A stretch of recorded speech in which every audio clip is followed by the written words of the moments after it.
demokrasi dan juga negara republik. Yang berhasil mengatasinya ialah negara dengan bentuknya monarki. Nah, ini menjadi sebuah bahan yang barangkali akan dilemparkan dan akan menjadi bahan diskusi kita sebagai diskusi pertama, dan yang selanjutnya nanti diserahkan kepada Bapak dan Ibu. Ini barangkali dulu sebagai hantaran kata. Nanti kita masuk sesudah itu, nanti saya lihat waktunya, dan kita masuk kepada yang kedua mengenai agama dan bidang damai. Nah, di sana nanti kita akan mulai bicara, dan yang akan kita bicarakan di sana itu tidak lagi mengupas berbagai agama di dunia, tapi agama yang memang sesuai dengan kita sebagai orang madrasah, cuman agama Islam saja. Dan saya beruntung, alhamdulillah, yang pesertanya tidak satupun yang beragama non-Muslim. Jadi sangat-sangat tepat kalau kita mendalami agama kita sendiri.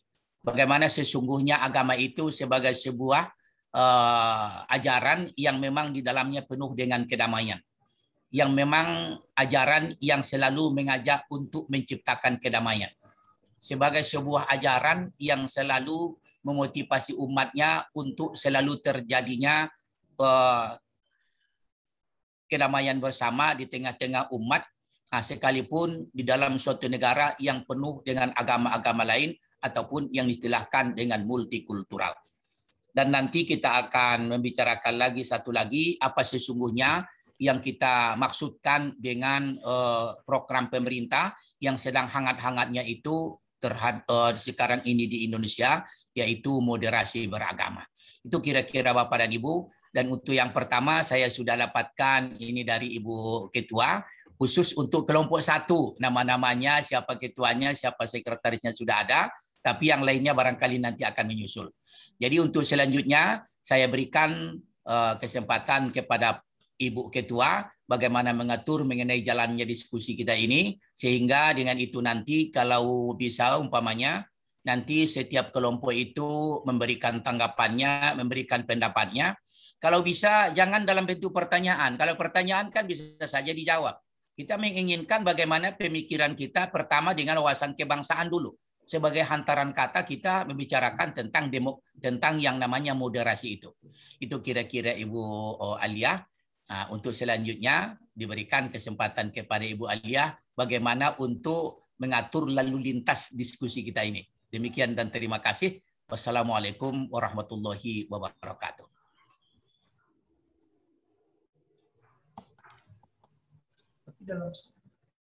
Iya. Baik, bismillahirrahmanirrahim. Assalamualaikum warahmatullahi wabarakatuh. Terima kasih kepada Bapak Pemateri, Bapak Dr. Saidan Lubis yang sudah memberikan kesempatan. Baik, teman-teman semuanya, mungkin di sesi sekarang ini ada beberapa kegiatan yang harus kita lakukan. Tadi sudah disampaikan, yaitu tentang kita berdiskusi, ya. Gimana kemarin untuk Angkatan Moderasi Beragama itu sudah dibagi menjadi 3 kelompok. Setiap kelompok di situ ada 10 orang, di mana setiap kelompok itu kemarin sudah ditentukan ya siapa yang menjadi ketua, kemudian yang menjadi sekretaris dan lain-lainnya. Dan juga kemarin Bapak dan Ibu semuanya sudah berdiskusi ya tentang DLC yang menjadi tugas kita. Alhamdulillah Bapak dan Ibu semuanya sudah bisa menyelesaikan. Mungkin ada yang masih belum mensubmit, silahkan mungkin nanti dilanjutkan gitu. Dan kepada teman-teman yang sudah menyelesaikan tugas dengan baik, saya ucapkan terima kasih.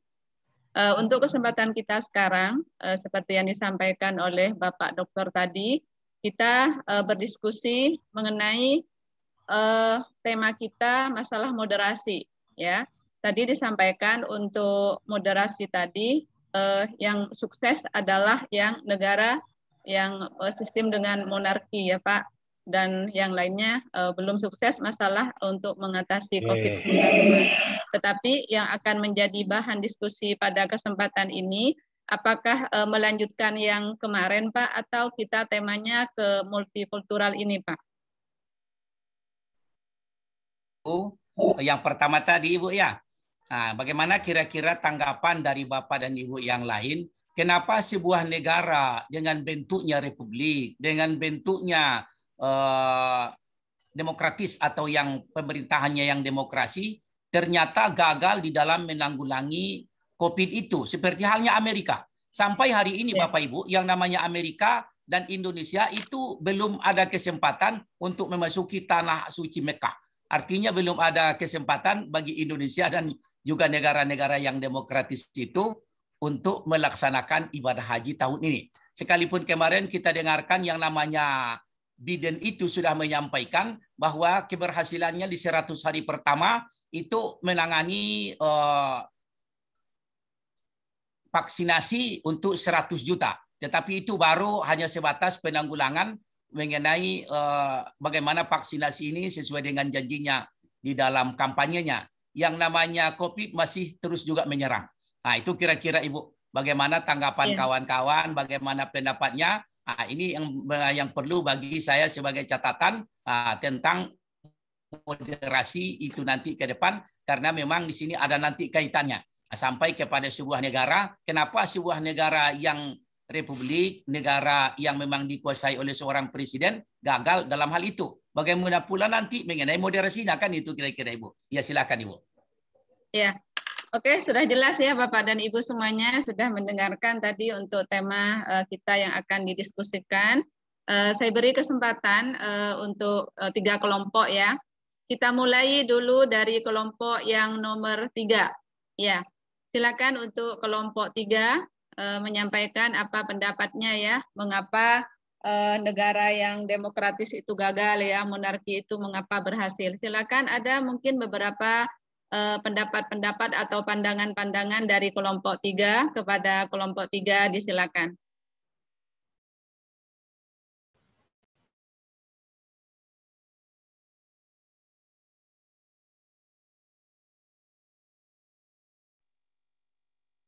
Bapak dan Ibu, untuk kelompok 3 itu ada Bapak Hasbi, ya. Silakan.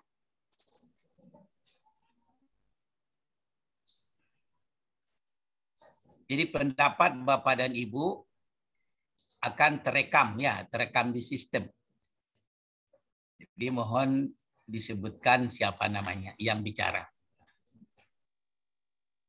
Silakan kelompok 3, ketuanya. Dimulai, Pak.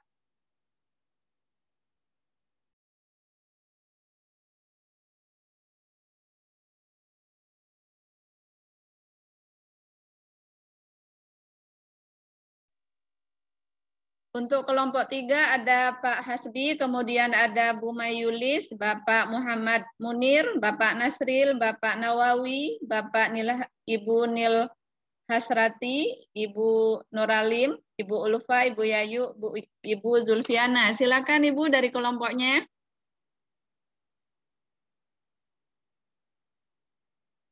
Langsung saja kita diskusi terbuka Bapak dan Ibu.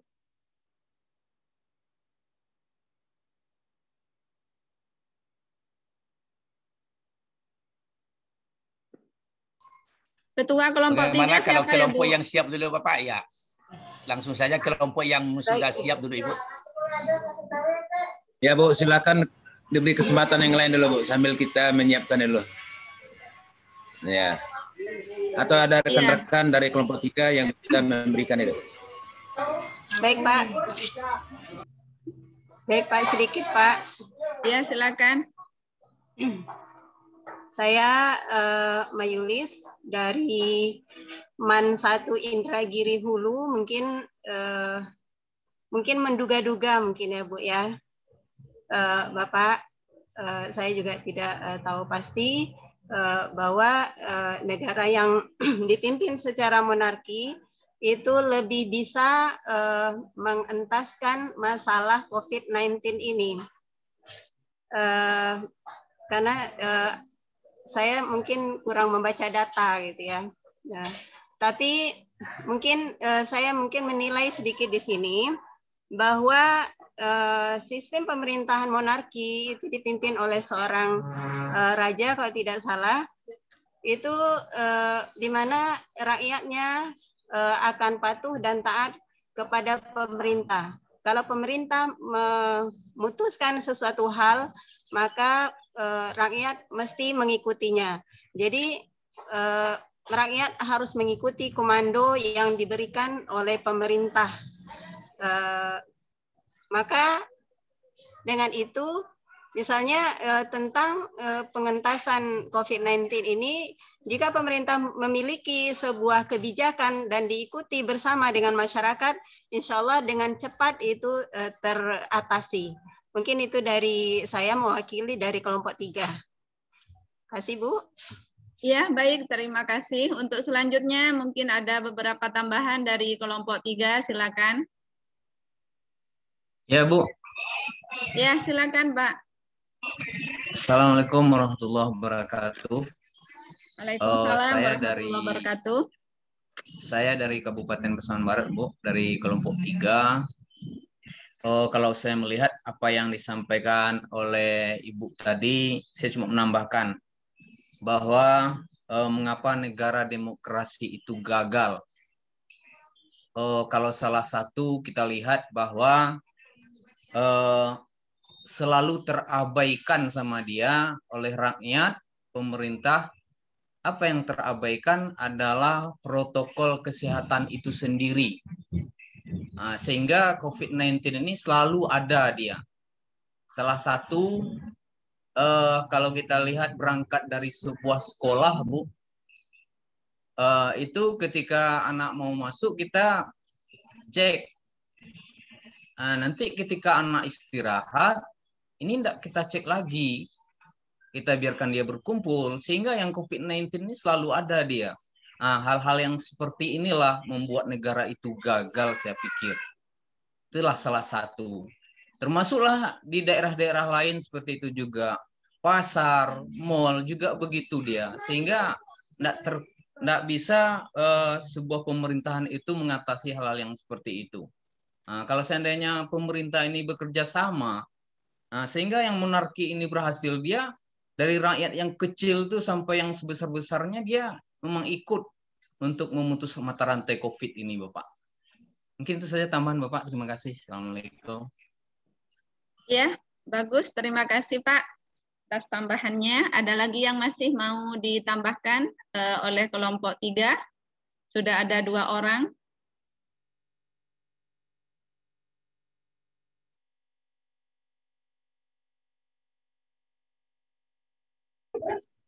Assalamualaikum Bu. Waalaikumsalam, silakan. Ya Bu, saya Nahasrati dari MAN 1 Padang Pariaman, berasal dari kelompok 3. Di sini mungkin menambahkan sedikit dari pendapat kawan-kawan yang telah lebih dahulu tadi, dari Ibu Mayulis dan Bapak yang dari Pasaman Barat. Menurut pendapat saya, kenapa seperti ulasan yang disampaikan oleh Pak Saidan tadi, kenapa negara monarki lebih bisa mengentaskan COVID, lebih berhasil daripada negara demokrasi. Bisa jadi Bu, kalau di negara demokrasi ini kita semua mempunyai kebebasan berpendapat, sehingga dari semua lini mengeluarkan pendapat. Ketika pemerintah mengeluarkan kebijakan untuk menanggulangi hal-hal yang berkaitan dengan COVID ini, jadi terjadi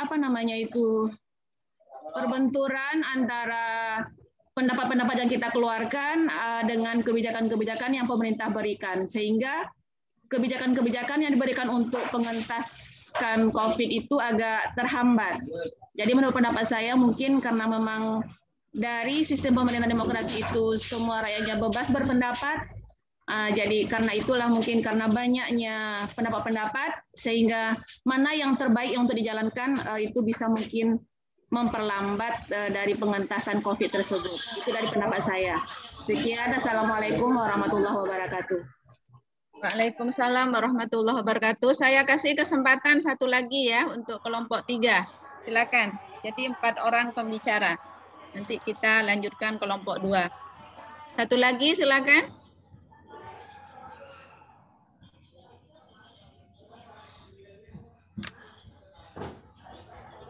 Warahmatullahi wabarakatuh. Waalaikumsalam warahmatullahi wabarakatuh. Waalaikumsalam warahmatullahi wabarakatuh. Saya Ibu Yayu Widyastuti dari MAN 2 Tanjung Jabung Timur. Saya sama seperti Ibu pertama tadi bahwa menurut saya perbedaan antara negara yang demokrasi dengan negara yang monarki atau yang dipimpin langsung oleh raja itu adalah pada pelaksanaan keputusannya. Kalau pada negara yang monarki, bahwa keputusan terhadap negara itu langsung diambil oleh rajanya. Itu akan mengikuti semua yang contoh seperti kasus Wuhan di Cina. Kenapa Wuhan cepat sekali menyelesaikan masalah COVID di daerahnya, padahal Wuhan itu sebagai sumber utama terjadinya atau penyebaran COVID di dunia. Nah, pada waktu itu, Wuhan itu langsung melakukan isolasi. Jadi benar-benar tidak ada yang masuk, tidak ada yang keluar. Berbeda dengan kondisi pada negara kita. Contohnya saja sudah diberlakukannya pembatasan wilayah, tetapi dengan berbagai keringanan itu masih saja tidak terjadi pembatasan wilayah dengan sebaik-baiknya. Sehingga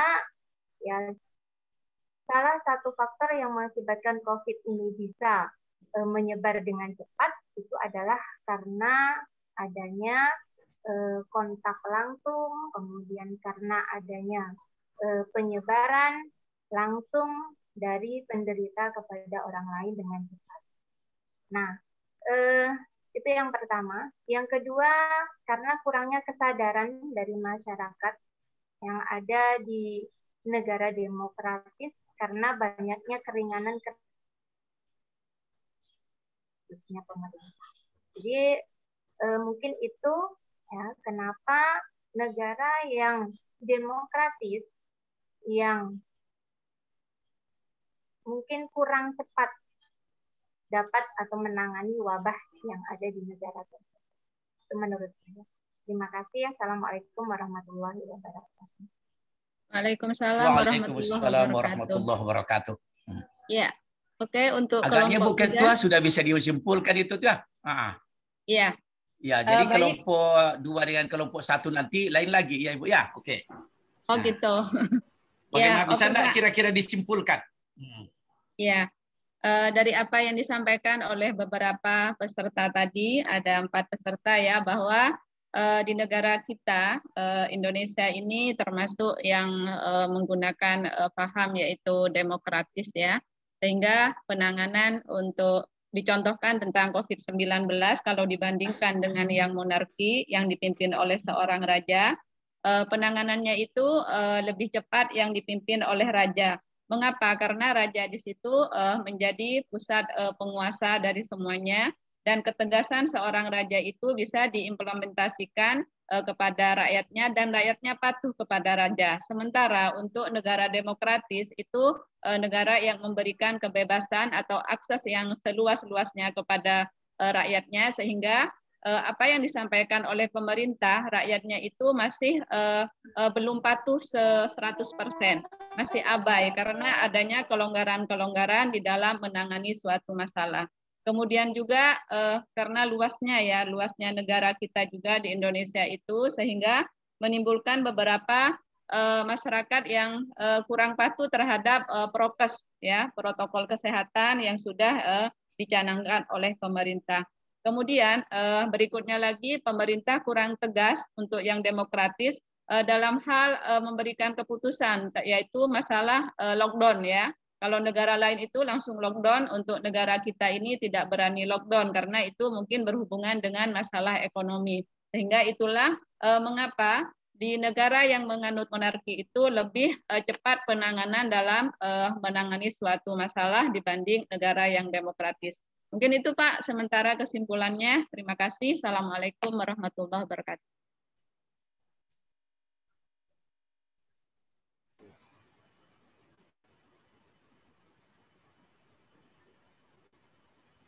Oke, baik Ibu. Bapak-bapak, jadi itu sebagai kesimpulan ya, sebagai rangkuman sudah disampaikan oleh Ibu Ketua. Nah, jadi itu sebagai tempat kita berangkat bagaimana kondisi Indonesia yang sesungguhnya. Karena Indonesia merupakan bahagian yang mirip dengan negara yang demokrasi. Artinya seluruh rakyat ingin bicara. Seluruh rakyat ingin bersuara, ingin berbuat. Nah, ini faktor-faktornya. Maka sekarang kita masuk kepada materi yang sesungguhnya mengenai wawasan kebangsaan. Kita akan lihat dulu. Berpedoman kepada apa yang disampaikan, apa yang dirangkum oleh Ibu Ketua tadi, berkenaan dengan plus minusnya sebuah negara dengan bentuknya republik. Nah, sekarang kita akan bicarakan kenapa terjadi mengenai erosi kebangsaan. Ya, bagaimana kalau Ibu Ketua menyerahkan kepada kelompok yang belum? Kelompok 2 atau kelompok 1. Jadi kelompok 1 dan kelompok 2 akan berikan pandangannya sesuai dengan apa yang dirangkum tadi. Maka kajian kita berikutnya mengenai penyebab adanya erosi kebangsaan ini. Dan bagaimana nanti tanggapan dari kelompok yang akan tampil ini, bagaimana solusi yang efektif sehingga yang namanya kebangsaan NKRI ini bisa terjaga secara utuh. Ya, kelompok mana Ibu yang akan Ibu tunjuk?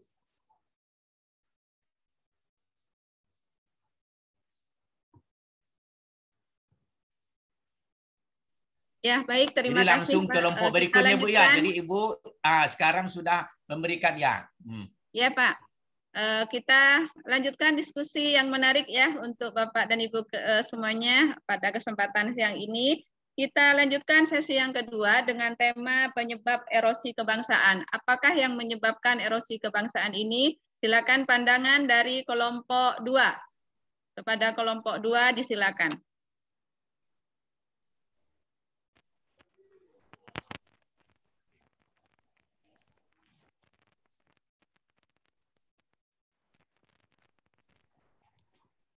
Halo. Kan Ibu dari kelompok 2. Ya, silakan Ibu kelompok 2, kelompok 1, kelompok 3 ini sudah untuk hari ini sudah oke bagi mereka dan sudah dirangkum oleh Ibu Ketua. Nah, bagaimana kelompok termasuk kelompok Ibu sendiri, Bu ya? Iya, siap-siap kelompok 1 juga ya. Assalamualaikum. Ya. Waalaikumsalam. Silakan Ibu. Waalaikumsalam warahmatullahi. Ya. Assalamualaikum warahmatullahi wabarakatuh. Waalaikumsalam warahmatullahi wabarakatuh. Saya Evri Novera dari MTSN 1 Solok Selatan, Pak. Evri Novera. Ya. Oke. Ya, saya akan memberikan pandangan sedikit mengenai merosotnya nilai-nilai kebangsaan yang ada pada khususnya warga negara Indonesia zaman sekarang. Yang pertama, yang menyebabkan merosotnya itu yang pertama kurangnya rasa cinta tanah air. Ya, rasa cinta tanah air. Apa maksud dari kurangnya cinta tanah air? Maksudnya adalah warga negara Indonesia itu kurang bersedia berkorban untuk membela negara. Bukan membela negara dalam arti bukan hanya dalam berperang, tetapi juga melakukan hal-hal yang positif terhadap negara. Mungkin bisa jadi dari segi penghargaannya, dari segi menjaga keamanan, menjaga kelestarian lingkungan, apalagi rajin belajar, bekerja secara sungguh-sungguh dan lain sebagainya. Itu yang pertama. Kemudian yang kedua, yang menyebabkan mengikisnya rasa kebangsaan itu yang kedua adalah kurang terbinanya rasa persatuan dan kesatuan dimanapun kita berada. Sekarang kita lihat antar tetangga saja kita sudah kurang rasa kekeluargaan kita. Tetangga sakit kita banyak yang khususnya di kota-kota itu mereka hanya berada di rumah mereka saja tanpa mempedulikan keadaan tetangga depan, belakang atau di samping gitu, Pak. Kemudian yang kedua, yang ketiga penyebab dari mengikisnya rasa kebangsaan itu mungkin saya kira dari segi peraturan yang sudah diberikan oleh negara itu kita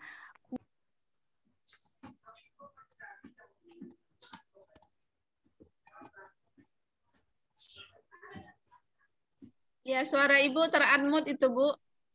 Iya. ya yang ketiga itu mungkin warga Indonesia itu kurang menjalankan peraturan itu masih kurang, Pak. Gitu. Mungkin peraturan yang sudah diberikan oleh pemerintah kurang bisa dijalankan oleh warga negara, khususnya Indonesia. Jadi dalam pelaksanaannya rasa kekeluargaan, rasa persaudaraan yang harus kita pupuk dalam mengatasi rasa kebangsaan itu kurang. Jadi mungkin itu beberapa hal yang menyebabkan terkikisnya rasa kebangsaan yang ada sekarang. Mungkin itu saja pendapat dari saya. Assalamualaikum warahmatullahi wabarakatuh. Waalaikumsalam warahmatullahi wabarakatuh. Waalaikumsalam warahmatullahi wabarakatuh. Iya, silakan dilanjutkan, masih kelompok 2.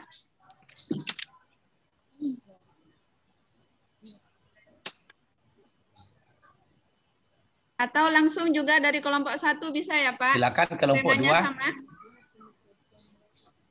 Temanya masih sama, Tapi Pak. nanti kan yang kelompok 2 ini harus membuat rangkumannya, Ibu ya. Oh iya, boleh? iya. Oke, kelompok 2 saja. Silakan dulu dari kelompok 2 ya. Nah, itu pendapat dari kelompok 2. Kalau ya, silakan Ibu. Kalau akan kelompok 1 dulu boleh juga, tapi nanti tentu ya. Beda lain tema ya, Pak. Oke, kita kelompok 2 dulu, nggak apa-apa, biar satu-satu. Silakan, ya Bu. Silakan tadi yang ingin bicara. Nah. Lanjut Bu, lanjut. Masih itu juga. Bagaimana kita sebagai rakyat, sebagai orang Indonesia, ya bisa mengatasi mengenai erosi kebangsaan ini.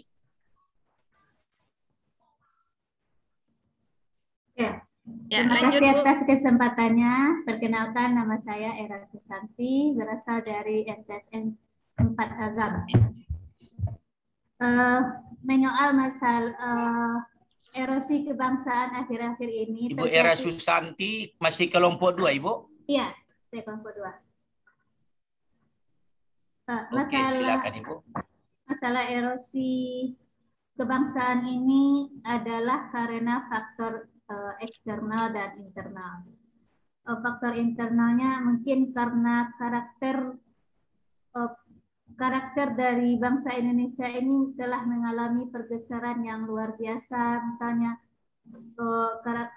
sifat gotong royong, kerjasama, rasa empatinya itu memang sudah mengikis, sudah terkikis oleh budaya-budaya dan arus informasi yang begitu derasnya. Faktor eksternalnya itu yang berasal dari luar, seperti informasi itu sendiri, ketidakmampuan kita memilah mana yang cocok dengan budaya kita, mana yang enggak. Karena arus informasi ini sangat berpengaruh besar terhadap pembangunan karakter bangsa kita. Kita bisa lihat kan bagaimana informasi itu tidak bisa dibendung, baik melalui media internet ataupun di televisi. Sehingga kita di dalam masyarakat sendiri, kita bagaimana itu namanya, rasa empati dan simpati itu udah benar-benar tidak bisa diandalkan lagi bagi anak-anak kita. Misalkan saja kita di lingkungan madrasah kita aja misalnya, nak minta tolong ibu nak, mereka dengan cueknya tidak mengindahkan apa yang dikatakan oleh guru-guru mereka. Semua ini karena ya arus informasi itulah yang kita tidak bisa membentenginya, memilah-milah mana yang pantas dengan budaya kita, mana yang enggak. Terus lagi karena terlalu vulgarnya media-media menyampaikan informasi. Tidak ada imbangannya informasi yang baik, informasi yang selalu memberikan yang jelek-jelek itu selalu dikeluarkan, yang baik-baiknya disimpan. Jadi yang berita sebenarnya yang bahasa Indonesia itu berita yang baik adalah berita yang buruk, itu sebenarnya tidak sesuai juga ya. Kalau beritanya buruk selalu diviralkan, sementara yang baik-baik disimpan saja. Hal ini akan membuat hal yang buruk itu menjadi sesuatu yang sudah lumrah, sesuatu yang sudah biasa. Mungkin itu tambahan dari saya. Terima kasih, Bapak. Baik, terima kasih Ibu Susanti. Silakan kelompok 2 masih ada yang mau disampaikan? Ya, silakan Ibu yang tunjuk tangan. Lanjut, Bu. Ya. Poin-poinnya saja, Ibu ya.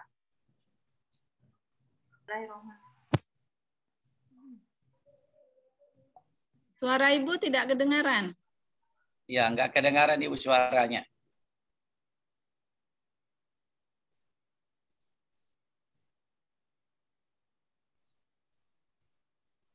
Nggak dengar, Bu, suaranya. Halo. Ya.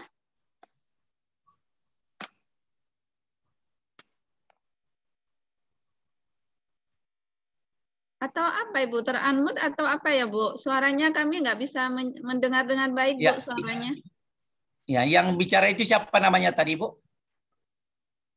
Ibu Vera, bukan? Mute-nya tidak dibuka itu tidak Bu? Namanya tertutup juga. Ibu, atau kita pending dulu sementara. Oh, itu udah tertutup. Coba buka, Bu. Ya, lagi, Bu. Silakan. Oh, itu tertutup, Bu.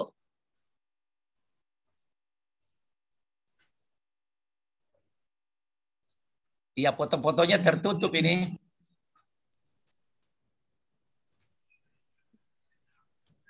Ibu Haiwa ya. Gimana Ibu? Ada kira-kira pendapatnya lagi? Atau sementara pending dulu ya Ibunya, ganti yang lain satu lagi supaya ada lebih. Oke. Ini lagi satu lagi, kasih kesempatan kelompok 2 yang mau menyampaikan. Bismillahirrahmanirrahim. Assalamualaikum warahmatullahi wabarakatuh. Waalaikumsalam warahmatullahi wabarakatuh. Waalaikumsalam warahmatullahi wabarakatuh. Terima kasih Bapak Ibu atas kesempatannya. Saya Vera Kurniati dari Bengkalis dan dari kelompok 2. Ya, untuk menanggapi tadi tentang solusi mengatasi ancaman kebangsaan, itu menurut saya adanya penguatan ideologi Pancasila. Yang pertama, kemudian yang kedua, penguasaan ilmu pengetahuan dan teknologi itu kita harus imbangi dengan iman dan takwa. Yang ketiga, meningkatkan rasa nasionalisme dan menguatkan konsep Bhinneka Tunggal Ika sebagaimana yang kita anut di negara Indonesia ini. Kemudian kita harus melakukan penyaringan setiap nilai-nilai budaya yang masuk ke dalam negara kita, serta menggunakan nilai-nilai yang terkandung di dalam Pancasila. Nah, berikutnya yaitu meningkatkan solidaritas dan toleransi. Menurut saya seperti itu, Bapak. Terima kasih. Assalamualaikum warahmatullahi wabarakatuh. Waalaikumsalam. Waalaikumsalam warahmatullahi wabarakatuh. Agaknya Ibu Alia sudah cukup Ibu ya? Karena ya, kita sangat-sangat terdesak dengan waktu ini, Bu Alia. Ya, cukup, Pak. Jadi, saya cukup ya, Bu, sebentar, Ibu ya. Jadi, apa yang telah dikemukakan oleh kelompok 2, ini sudah saya catat dan ini nanti akan bisa dikembangkan oleh setiap pribadi, terutama Bapak dan Ibu. Tapi ini sebagai tempat kita berangkat, kalau ini persoalannya, kalau ini yang namanya erosi dan sudah ada di sana sebagai solusi, terutama apa yang disampaikan oleh Ibu Vera tadi, kita akan berangkat dari sini untuk memasuki materi yang kedua, yaitu materi bagaimana sesungguhnya agama itu sebagai sebuah ajaran yang berisikan kedamaian. Karena kata Ibu Vera tadi, pendapat-pendapat dan solusi yang ditawarkan oleh Ibu Vera tadi, pertama bagaimana warga negara ini terutama umat Islam yang mayoritas, ya, menambah keimanannya, menambah ketakwaannya, sehingga dengan itu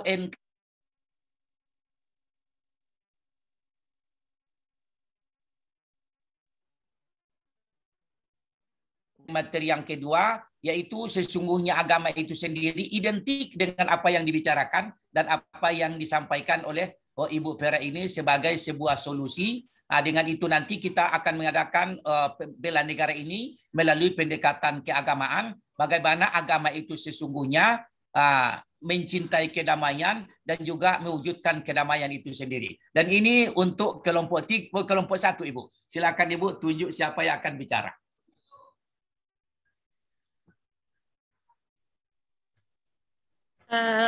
Baik, nah, kita jadi ini lanjutkan. bahagiannya kelompok 1 ya.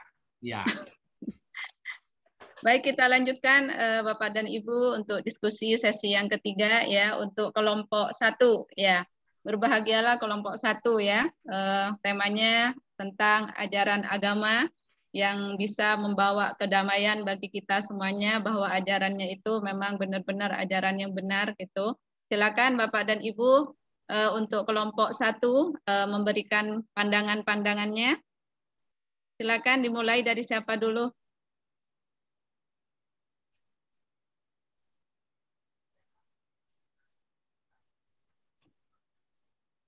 Silakan Bapak dan Ibu. Pokoknya Bapak dan Ibu bicara ya, dan itu akan terekam dan itu nanti akan ada ya di dalam sistem. Nah. Pak Puguh ya, lanjut Pak Puguh silakan. Baik, terima kasih Bu Alia. Terdengar suara saya Bu Alia ya? Terdengar dengan sempurna. Jangan Ibu Alia aja ditanya lah, Bapak pun ditanya juga lah Ibu Puguh. Ini Bu Alia yang coba yang ditanya. Iya. Ya, afwan Pak Dokter. Ya. Baik. Baik, terima kasih atas waktunya. Mungkin ini sekedar pandangan, meskipun pribadi, mungkin nanti sama-sama nanti kita telaah bersama berkenaan dengan agama Islam. Sebetulnya agama Islam ini kan rahmatan lil alamin, artinya bisa menaungi seluruh secara baik, secara kosmopolitan dan sebagainya, ruang dan waktunya, artinya ini tidak lekas dimakan zaman. Tinggal nanti secara personal, kadangkala secara personal ini di dalam interpretasi ayat atau surat, kadangkala ini tidak secara kafah atau sepotong-sepotong, sehingga hal inilah yang bisa memicu terjadinya perbedaan pendapat, kemudian pertengkaran, pertikaian, sehingga seolah-olah agama Islam ini menjadi agama yang bisa dikatakan kalau sekarang kalau bisa sebagai agama yang pokoknya kecenderungannya yang ekstrim, seperti itu. Dan sebetulnya ini perlu sesuatu pola yang baru bagaimana memanage bahwa agama Islam ini sebetulnya agama yang memberikan keamanan, kemudian memberikan keselamatan baik dunia dan akhirat. Dan tentunya saya selaku guru tentunya akan memberikan ini kepada siswa, karena siswa ini merupakan aset terutama nanti di dalam perkembangan baik secara olah pikir, olah tindakan yang tentunya nanti bisa mewarnai meskipun belum secara global, paling tidak ini nanti bisa terpatri ke dalam diri siswa, sehingga nanti ini bisa menjadi sebuah kebiasaan yang insya Allah nanti kalau ini terbawa terus ya dalam kehidupannya akan selalu membawa rasa Islam itu sebagai agama yang aman dan selamat. Mungkin itu yang perlu saya sampaikan Pak Dokter. Mungkin nanti kalau ada masukan dan saran lainnya mungkin bisa saling melengkapi. Demikian mungkin Bu Alia. Terima kasih. Assalamualaikum warahmatullahi wabarakatuh. Waalaikumsalam warahmatullahi wabarakatuh. Ya, kita lanjutkan untuk pandangan teman yang lain, disilakan. Ini. Kelompok 1 lanjut. Silakan dari kelompok 1 ya. Kesempatan kelompok 1. Waktu kita sangat terbatas ya. Bapak Ibu. Lanjut ya, silakan Pak langsung. Ketika Bapak yang sebelumnya tadi mengkaji tentang versi Islamnya, kami lebih ini siapa kira-kira Bapak? Namanya Pak sebutkan dulu. Oh maaf, nama Abdul Aziz dari Tanjung Pinang. Terdengar suara kami, Bu? Ya, sudah terdengar Pak. Silakan lanjut. Ketika Bapak yang sebelumnya tadi berbicara tentang versi Islamnya, kami lebih cenderung mengkaji tentang menurut agama itu sendiri. Tidak ada agama satupun di dunia ini yang mengajarkan perpecahan, selalu yang diajarkan perdamaian. Maka dari itu, agama mempunyai peran yang sangat penting, sangat krusial dalam keikut terlibatannya dalam perdamaian di dunia ini. Hal-hal yang harus kita perhatikan bahwa kita harus melihat persamaan dalam ajaran agama, bukan perbedaan. Itu yang pertama. Yang kedua, kita harus terbuka menerima ajaran agama lain. Seperti dalam halnya Islam, selalu ditonjolkan lakum dinukum waliyadin. Yang ketiga, adanya toleransi umat beragama. Itu pokok dasar itu, yang namanya toleransi umat beragama ketika kita berbicara masalah perdamaian. Karena isu agama itu isu yang paling sensitif. Kita tengok contoh di India tahun 93 ketika Masjid Babur itu dijadikan kuil. Ya kan? Di sana terjadi betul-betul perpecahan. 3.000-an orang meninggal dari versi FOE. Jadi isu-isu agama itu ketika dibawa ke permukaan pasti hasilnya luar biasa pengaruhnya terhadap kedamaian itu sendiri. Makanya yang namanya toleransi umat beragama itu merupakan hal yang sangat mendasar. Di samping kita harus terbuka juga dengan ajaran agama lain. Kita menerima mereka dengan ajaran mereka. Kita tonjolkan apa yang menjadi persamaan, bukan yang menjadi perbedaan. Demikian menurut pandangan kami, Bu. Kami akhiri. Assalamualaikum warahmatullahi wabarakatuh. Waalaikumsalam warahmatullahi wabarakatuh. Ya, satu lagi bisa ditambah Bapak dan Ibu untuk kelompok 1.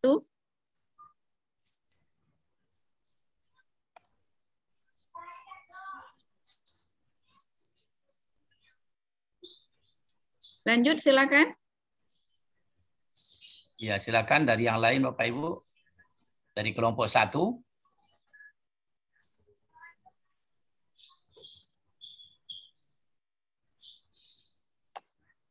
Bapak dan Ibu kelompok 1. Jangan lupa silakan. kelompok 2 tadi membuat rangkumannya.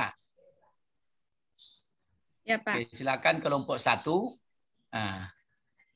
Karena ada 10 orang, yang bicara baru 2 orang. Tambah dengan ketuanya sebagai moderator hari ini. Iya. Silakan kelompok 1, kawan-kawan, ayo semangat kelompok 1. Pendapatnya mana, pandangannya tentang agama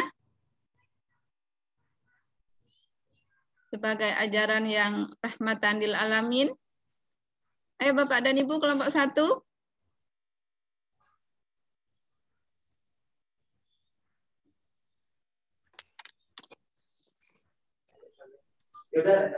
Tambah lagi, Amir, silakan Maria. Pak Amir.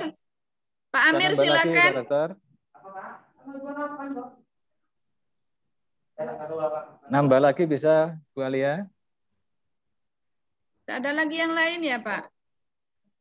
Pak Amir, kemudian Pak Ada Anhar. kedengaran tadi, ada. Ada kok, silakan Pak Amir, silakan Pak Anhar. Assalamualaikum. Waalaikumsalam. Waalaikumsalam warahmatullahi wabarakatuh. Saya Anhar Madimi, Pak, dari Pasaman, perbatasan dengan Sumatera Utara. MTSN 5 Pasaman.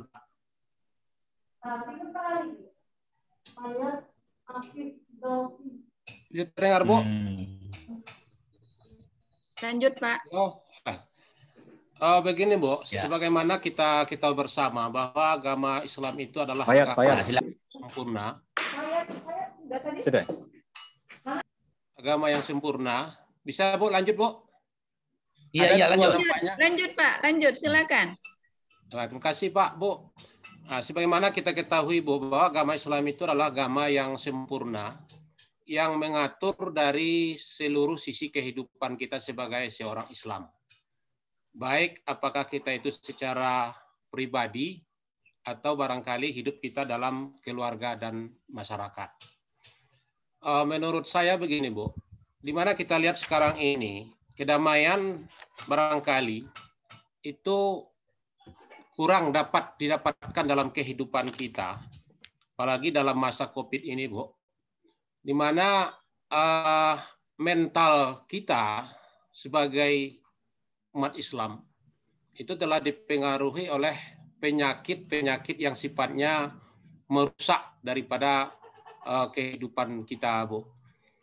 Contohnya kita lihat COVID sekarang berkembang di mana-mana, sehingga dengan adanya wabah COVID ini bagi kita, rasanya kedamaian kita untuk bekerja atau untuk mengabdi atau barangkali untuk melaksanakan suatu kegiatan kita itu rasanya agak kurang, Bu.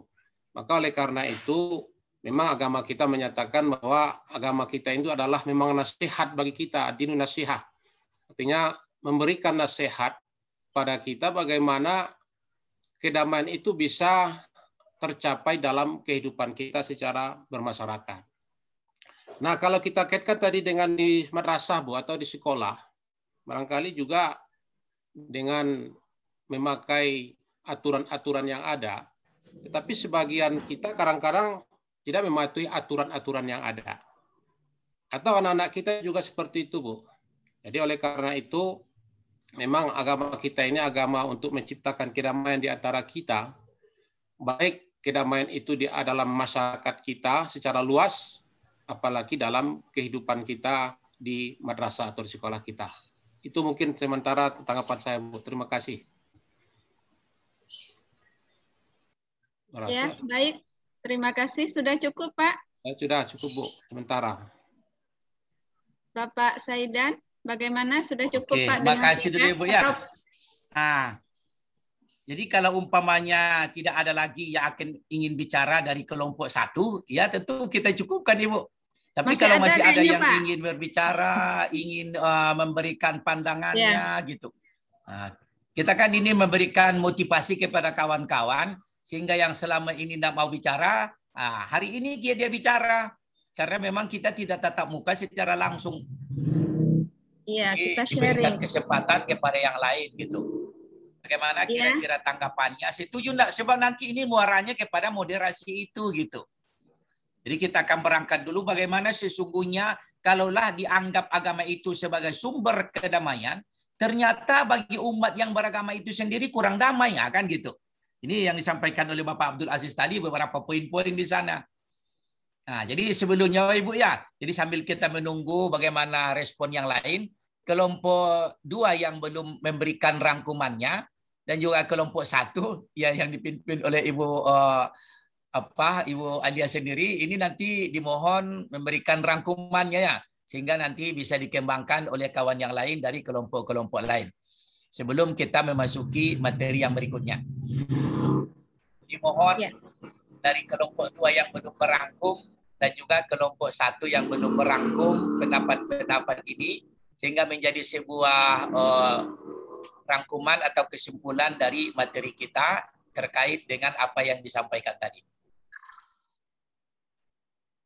Ya, sebelum kita masuk kepada materi dan sebelum ada rangkuman, jadi rangkuman ini nanti boleh kita terima, boleh kita dapatkan atau kita dengarkan di sesi terakhir, Ibu ya. Tidak apa-apa, kita masuk terus kepada materi berikutnya. Tapi yang sebelumnya inilah yang ada di dalam slide kita itu. Dalam slide kita kalau tidak salah itu di slide yang ke berapa? Yang ke-10 mungkin. Di sana itu yang namanya agama saya ketengahkan di sana, tapi mohon untuk dikembangkan oleh Bapak dan Ibu. Yang namanya agama apa saja. Ini seirama dengan Bapak yang dari Tanjung Pinang tadi. Bapak Aziz ya, Pak Abdul Aziz. Bahwa yang agama itu sumber kedamaian.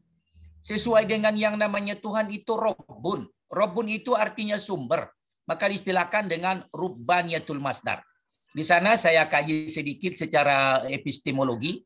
Sudah itu ontologinya sampai kepada aksiologi yang berakhir bahwa ternyata bahwa setiap agama itu, terutama agama Islam, dia memang merupakan sebuah sumber kedamaian yang berisikan kedamaian dan ingin umatnya itu di dalam kedamaian. Nah, dengan siapapun dia harus damai dalam hal-hal tertentu. Nah, inilah yang akan menjadi kajian kita mengenai penerapan moderasi di negara yang penuh dengan agama, yang banyak agama, yang banyak suku bangsanya, yang banyak adat kebiasaannya, sehingga diistilahkan dengan multikultural. Bagaimana Ibu? Kita lanjutkan kepada materi yang ketiga ini. Sambil menunggu Bapak dan Ibu menyimpulkan, boleh siapa saja yang akan menyimpulkan nanti dari kelompok itu. Artinya setiap yang bicara akan ada bonusnya, karena seluruhnya akan terekam di sistem kita. Gimana kira-kira Ibu Alia? Ya, baik Pak, setuju. Oke. Tapi mungkin dari kelompok 1 ada yang masih mau menambah? Oh begitu. Ya, silakan Kayaknya kalau masih ada ingin yang mau untuk menambah, menambah, Pak. melengkapi. Ibu, Ya, ya, Ibu silakanlah. Badriah, Tapi yang to the silakan. point-nya Bu ya. Kalau masih ada, kalau tidak kita akan masuk kepada materi yang ketiga. Moderasi dalam kehidupan multikultural. Ya, lanjut Pak. Sepertinya kawan-kawan sudah tidak memberi pandangan lagi, sudah cukup mungkin dirasa. Kita lanjutkan ke materi berikutnya, Pak. Oke. Baik Bapak dan Ibu, jadi materi yang ketiga ini tidak ditunjuk lagi kelompoknya. Jadi kelompok berikutnya itu nanti pada hari berikut, pada hari Rabu. Yang materi yang ketiga ini Bapak dan Ibu, ini diberikan kesempatan kepada semua, terutama yang belum bicara. Bagaimana kira-kira tanggapannya, bagaimana responnya, bagaimana ya wawasannya tentang ini. Ini yang kita inginkan. Namun sebelumnya sekedar mengingatkan kepada kita semua bahwa yang menjadi kajian kita di materi yang ketiga ini adalah tentang moderasi di negara yang multikultural. Nah, itu yang menjadi persoalannya. Bagaimana mewujudkan sebuah istilah moderasi di negara yang multikultural itu sendiri. Dan di dalam slide kita, barangkali Bapak dan Ibu sudah membacanya atau mendengarkan apa yang ada di dalam video kita, baik mengenai latar belakangnya maupun istilah yang dipakai. Di sana ada 3 istilah. Ada namanya moderasi agama, ada namanya moderasi Islam, dan ada namanya moderasi beragama. Islam itu sendiri, pemikiran-pemikiran yang ada di dalamnya sudah moderat, maka tidak perlu lagi Islam itu dimoderasi. Ya, itu adalah sebuah kerja, sebuah pemikiran yang mubazir. Karena Islam itu sendiri dari dahulu sudah moderat. Karena adanya keseimbangan antara pemikiran materi dengan non-materi. Pemikiran yang seimbang antara dunia dan akhirat. Itu moderasi sesungguhnya. Rabbana atina fid dunya hasanah wa fil akhirati hasanah. Ini ayat moderasi. Ya, banyak ayat-ayatnya Bapak Ibu ya yang saya ketengahkan di sana. Ya, sudah itu di sana ada lagi yang melatar belakanginya. Barangkali Bapak dan Ibu sudah melihatnya. Yang penting bagi kita sekarang bagaimana tanggapan Bapak dan Ibu sehubungan dengan penerapan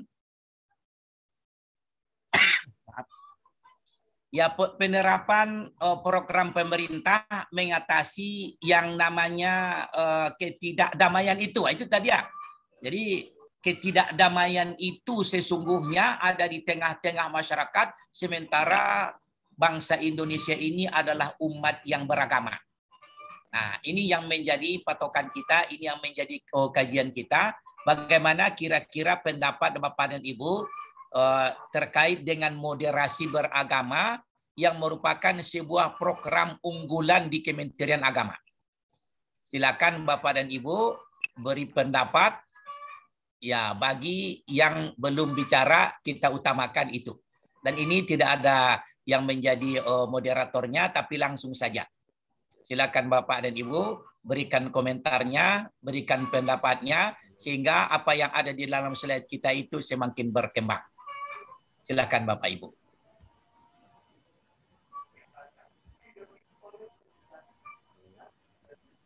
Yang sudah tadi boleh Pak? Kalau memang tidak ada yang lain tentu boleh Ibu. Tapi kan kita prioritaskan dulu. Bagaimana yang selama ini atau yang mulai dari kemarin sampai hari ini belum bicara, nah sekarang kita berikan motivasi dulu. Ini Pak Nawawi nampaknya dari Indragiri Hilir ini sudah apa ini? Sudah siap-siap ini. Ya Pak Nawawi. Ya silakanlah Bapak dan Ibu. Bagaimana sesungguhnya menurut Bapak dan Ibu mengenai program ini? Apa memang ampuh ini kira-kira dalam mewujudkan kedamaian? Nah, kayak gitu. Jadi ini merupakan sistem ini Bapak Ibu ya. Jadi ada kaitannya dengan materi sebelumnya. Atau memang moderasi itu sendiri kurang tepat sebagai sebuah program, atau memang moderasi itu sendiri dianggap sebagai sebuah kegiatan yang membangunkan ular yang sedang tidur dalam tanda petik. Ada orang yang berpendapat begitu ya. Kegiatan moderasi beragama sesungguhnya dianggap sebagai sebuah kegiatan membangunkan ular tidur dalam tanda petik. Nah, bagaimana menurut Bapak dan Ibu? Boleh Pak, izin Pak. Silakan Ibu, siapa namanya Bu? Ya, baik. Nama saya Mayulis dari MAN 1 ya. Tuh, ya. Yang kedua kalinya bicara hari ini Bu. Ya, oke bagus. Ya, kalau diperkenankan, kalau ada yang lain boleh juga. Boleh. Ya, tapi dari kata Ibu Ketua karena memang tidak ada, daripada kita vakum, ya diberikanlah kesempatan kepada memang yang mau bicara. Silakan Ibu Mai. Terima kasih Bapak atas kesempatan yang Bapak berikan. Baik, mungkin saya memberikan sedikit tanggapan. Sebelum saya masuk ke pelatihan atau diklat moderasi beragama ini, saya sebelumnya sebenarnya agak bernegatif thinking. Karena ada kata moderat gitu Pak. Nah, ada kata moderat berarti ada kata apa namanya radikal nanti jadinya lawannya. Itu pikiran saya. Tapi setelah saya melihat video dari Bapak, kemudian melihat dari apa namanya materi yang Bapak berikan, loh ini kok cocok sekali gitu. Nah, saya mengutip sebuah ayat selain dari yang Bapak kutip, yaitu ayat Al-Baqarah 143 atau saya wakadzalika ja'alnakum itu ya Pak ya. Saya ambil yang lain yaitu Bismillahirrahmanirrahim ya ayyuhalladzina amanu dukhulu fis-silmi kafah. Itu. Hai orang-orang yang beriman masuklah ke dalam Islam secara sempurna.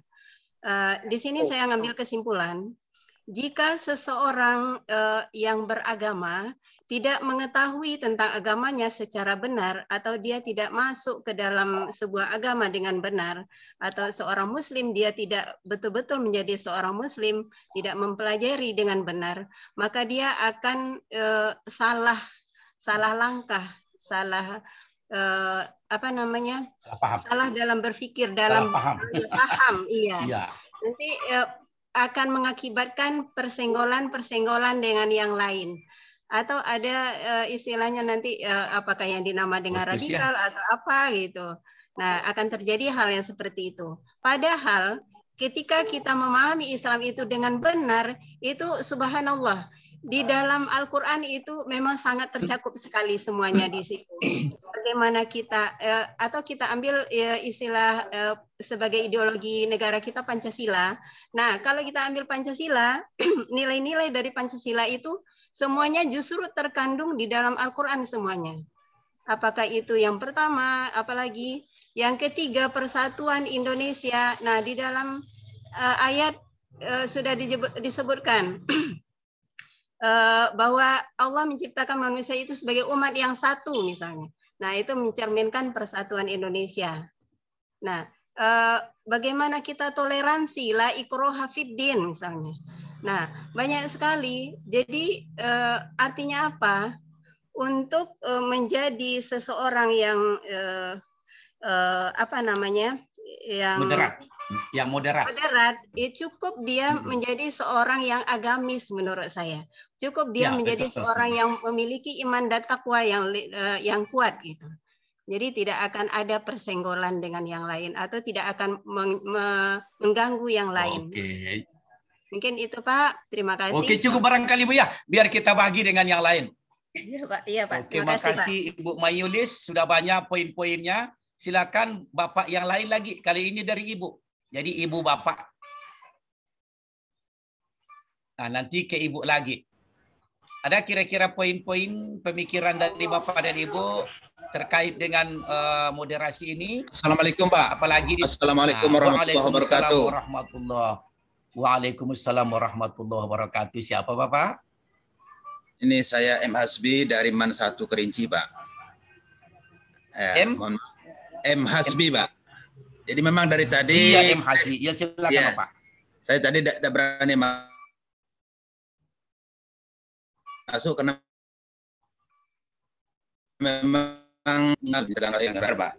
Jadi masalah moderasi kultural ini karena Indonesia merupakan satu negara yang multikultur, yang dijuluki negara multikultur karena budaya suku yang terlalu banyak beragam, maka memang diperlukan satu bentuk untuk menjadi penengah atau sebagai pendorong dalam membentuk potensi untuk meningkatkan persatuan atau semangat kebangsaan.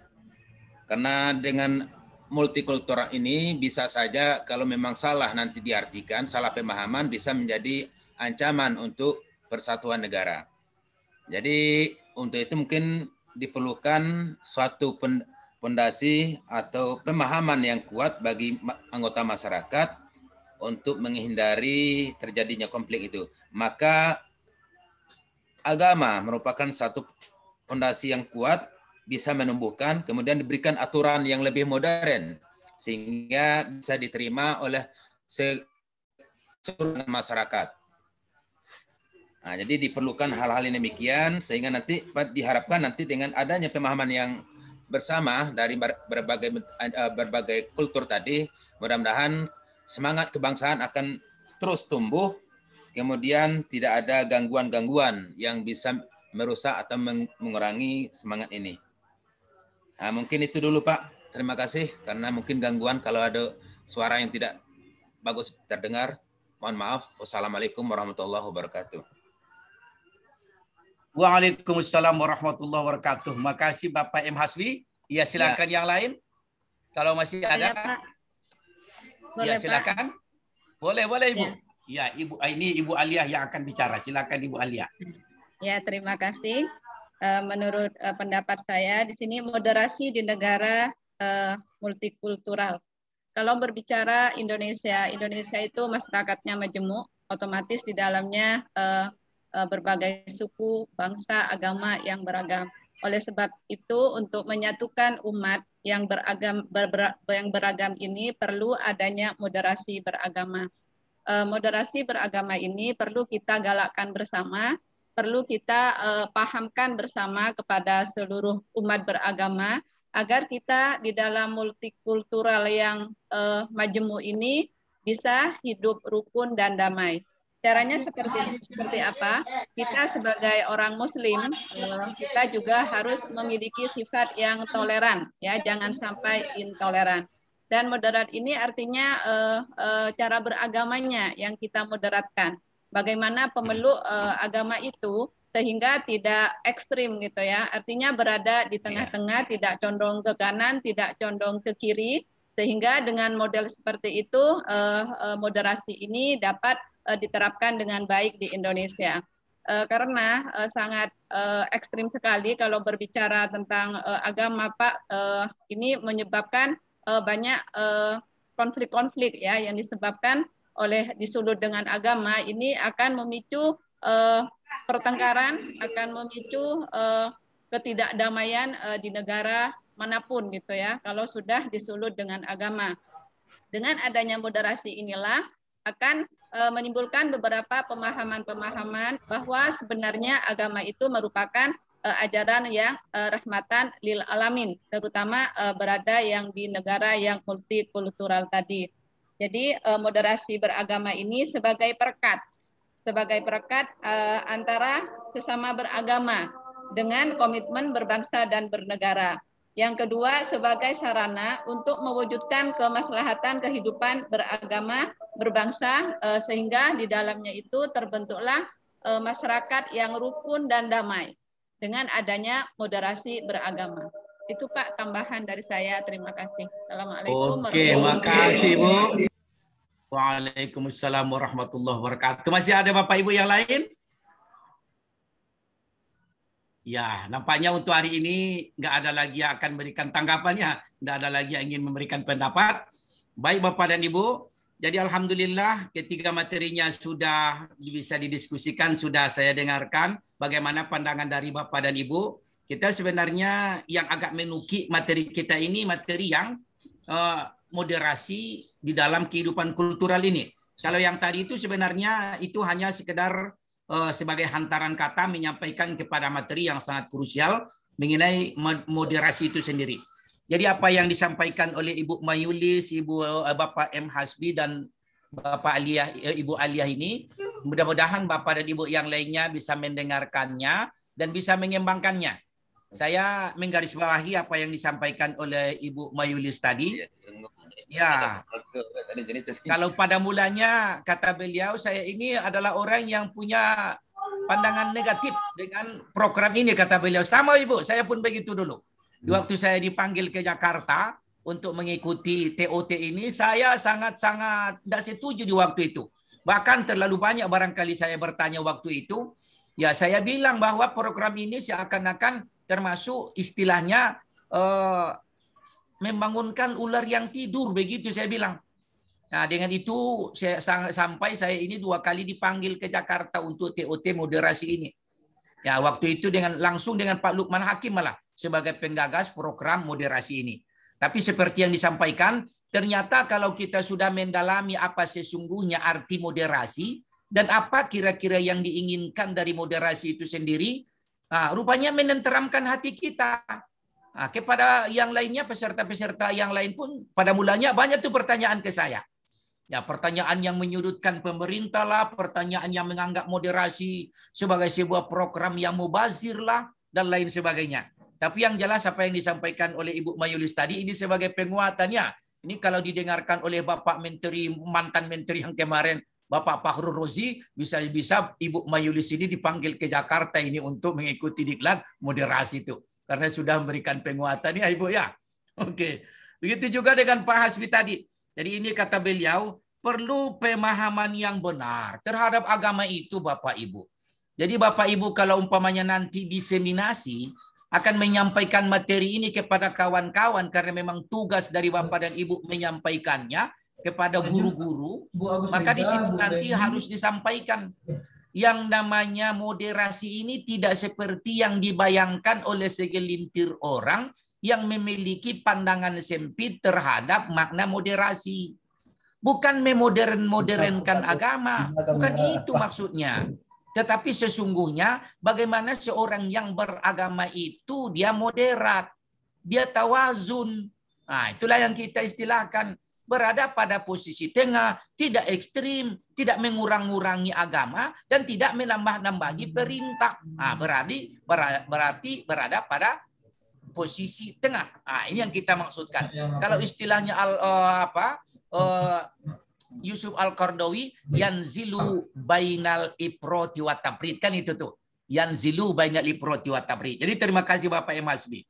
Begitu juga dengan Ibu Aliyah ya. Jadi katanya memang perlu. Nah, perlu adanya program pemerintah yang bisa menyatukan umat ini tanpa melihat agamanya apa, keyakinannya apa. Nah, inilah salah satu caranya melalui pemahaman yang benar tentang program pemerintah itu yang diistilahkan dengan moderasi beragama. Kalau kemarin kami yang mengikuti TOT itu Bapak dan Ibu, di situ berbagai agama. Ada agama Katolik, ada agama Kristen, ada agama Buddha. Bahkan di waktu melaksanakan moderasi beragama itu, diklatnya kemarin di Balai Diklat, ada malah yang beragama Buddha, yang beragama Kristen. Nah, sehingga di sana diberikan pemahaman bahwa tujuan pemerintah ya sesungguhnya bagaimana kita ini satu pandangan dalam kehidupan untuk tidak saling salah menyalahkannya. Saya tertarik tadi apa yang disampaikan oleh Bapak Anharin itu sebelumnya, bahwa agama itu penuh kedamaian. Ya, di tengah-tengah umat cuma yang tidak damai. Kalau agama itu berisi kedamaian, agama apa saja, inilah yang ingin kita garis bawahi dan inilah yang hendaknya kita internalisasikan, tidak hanya kepada guru-guru tapi juga terhadap murid-murid kita kelak. Itu kira-kira Ibu Alia sebagai rangkuman dari materi kita, dan sudah sampai kepada materi yang ketiga. Andai kata ada yang tidak puas umpamanya mengenai materi ini, boleh nanti melalui WA grup kita mengenai pertanyaan-pertanyaan tertulis. Tapi pada intinya itu kira-kira Ibu Alia, dan silakan kelompok diberikan lagi kepada Ibu Alia untuk mempersilakan kepada kelompok memberikan rangkuman baik kelompok 1 maupun kelompok 2 yang belum tadi. Silakan Ibu. Sudah itu langsung Ibu menutup mengenai kegiatan kita ini. Baik, terima kasih atas waktunya Pak. Baik Bapak Ibu semuanya, tadi sesuai yang kita sepakati bersama ya, untuk di sesi akhir ini kita memberikan rangkuman untuk setiap sesi diskusi, di mana di sini ada kelompok 1, kelompok 2, dan kelompok 3. Walaupun tadi mungkin ada sedikit saya sampaikan untuk kesimpulan yang kelompok 3, namun alangkah lebih bagusnya apabila kelompok itu sendiri yang membuat kesimpulannya. Oke, silakan saya beri kesempatan untuk yang sudah menulis rangkumannya kelompok berapa. Silakan sampaikan duluan.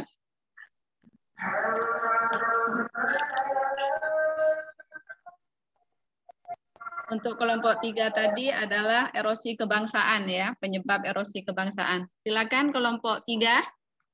Ada yang sudah bisa memberikan kesimpulannya atau mengulang kembali apa yang disampaikan tadi. Silakan.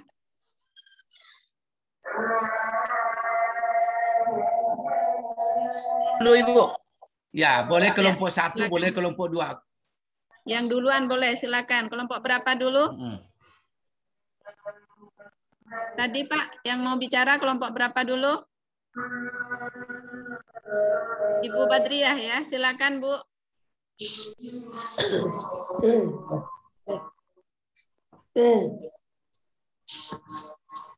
Kelompok 1 ya Ibu Badriah, silakan.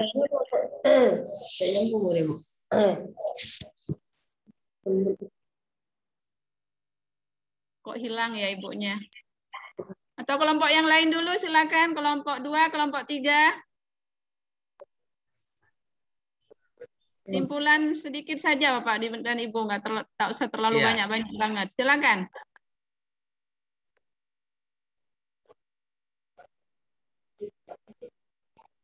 Minta ketua kelompoknya. Ya, ketua kelompok masing-masing kelompok sudah ada Pak. Silakan ketua kelompok bisa membuat simpulannya.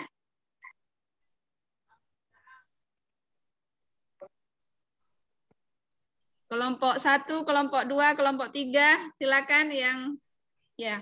Pak Nawawi silakan.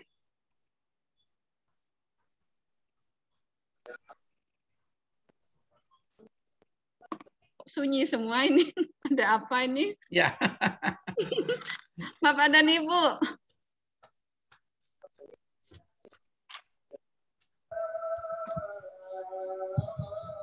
Bingung Pak suruh menyimpulkan kali ya. Oke, bagaimana kalau kelompok 1?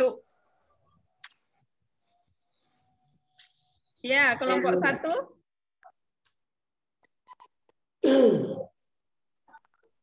Ajaran agama tadi Pak Pugu silakan, kelompok 1 Pak Pugu disimpulkan.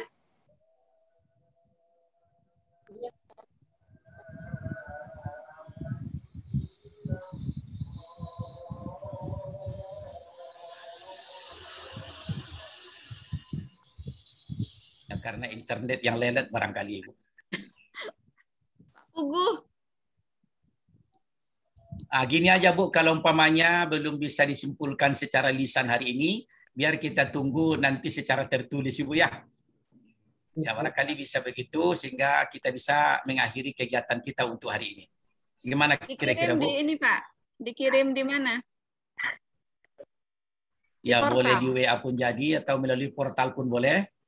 Ya artinya itu merupakan rangkuman pendapat dari kelompok. Tidak lagi sifatnya pribadi. Bisa kira-kira Bu? Ya. Baik Bapak dan Ibu, cukup Pak, kita tutup Pak. Ya cukup, ya silakan ditutup. Oke Bapak dan Ibu semuanya, alhamdulillah di sesi yang terakhir tadi tentang ajaran agama itu penutup untuk diskusi kita pada siang hari ini.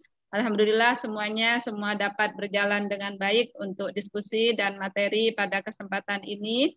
Bapak dan Ibu masih punya tugas yang perlu diselesaikan ya. Selain tugas yang menjadi kewajiban kita, ditambah lagi tugas hari ini yang harus membuat kesimpulan persesi dari hasil diskusi kita setiap kelompok.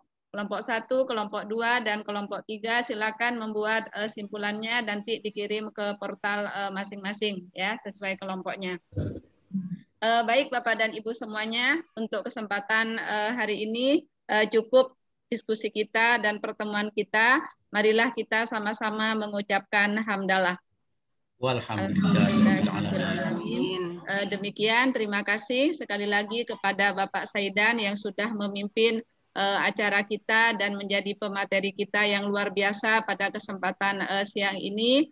Materi ini sangat berarti bagi kita sebagai guru ya, karena kita berhadapan dengan murid, begitu juga dengan orang tua masyarakat. Inilah moderasi yang harus kita implementasikan nanti setelah pulang atau setelah selesai dari kegiatan ini. Demikian, terima kasih. Assalamualaikum warahmatullahi wabarakatuh. Waalaikumsalam warahmatullahi wabarakatuh. Makasih Bapak dan Ibu. Jadi hari ini kita sudahi mengenai kegiatan kita, tapi sedikit catatan ya Bapak Ibu ya. Hari ini sudah saya lihat yang ikut di dalam kegiatan Zoom ini sebanyak 30 orang. Tapi 30 orang itu kan termasuk saya dengan panitia tuh. Jadi mohon yang barang apakah memang pesertanya tidak sampai 30, saya enggak tahu.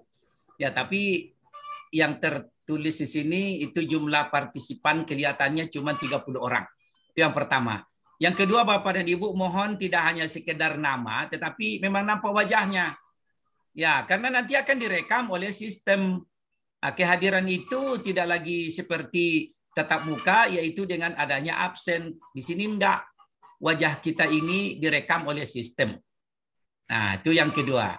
Yang ketiga Bapak dan Ibu, besok kita akan masuk kepada materi yang keempat dan yang kelima dengan saya.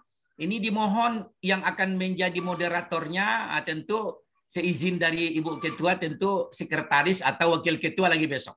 Ya Ibu Alia ya. Jadi itu diharapkan besok untuk menjadi moderatornya. Bagaimana mengatur lalu lintas diskusi kita ini sehingga semakin hangat. Taruhlah kalau hari ini kawan-kawan masih banyak yang sungkem, yang begitu hanya sebagai mustami biasa, sebagai pendengar, kita harapkan besok, karena memang besok itu hari terakhir dengan saya. Ya, diharapkan seluruhnya sudah punya kesempatan, sudah ada pendapatnya, sebab saya sendiri merangkumnya nih Bapak dan Ibu. Tentu Bapak dan Ibu juga akan menjadikannya sebagai sebuah poin-poin yang akan dikembangkan nanti dan dinarasikan di dalam membuat sebuah tugas ataupun di dalam menjawab soal di waktu ujian nanti. Itu harapan saya. Mudah-mudahan Allah selalu memberikan kita hidayah, inayah, taufik, serta kesempatan dan kesehatan. Dan besok kita bisa ketemu lagi. Demikian dan terima kasih. Wassalamualaikum warahmatullahi wabarakatuh. Dan kembali kepada panitia. Waalaikumsalam. Pak Mukhlis. Ya, terima kasih Pak Saidan, terima kasih Bapak Ibu peserta pelatihan yang sangat antusias dalam diskusi kita siang ini. Namun Bapak Ibu, besok kita bertemu lagi dengan Zoom meeting yaitu jam 13.30 ya. Ya Pak Saidan ya? Ya, 13.30. 13.30. Mungkin biar tidak telat Bapak Ibu, di sini saya share screen.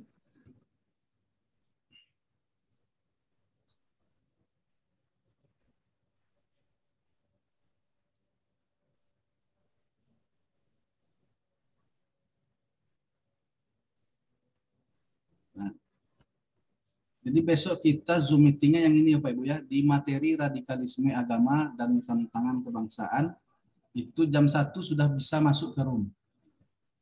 Jam 1 sampai jam 3 jatah masuk ke dalam roomnya. Setelah itu tidak bisa dianggap lagi masuk ke dalamnya.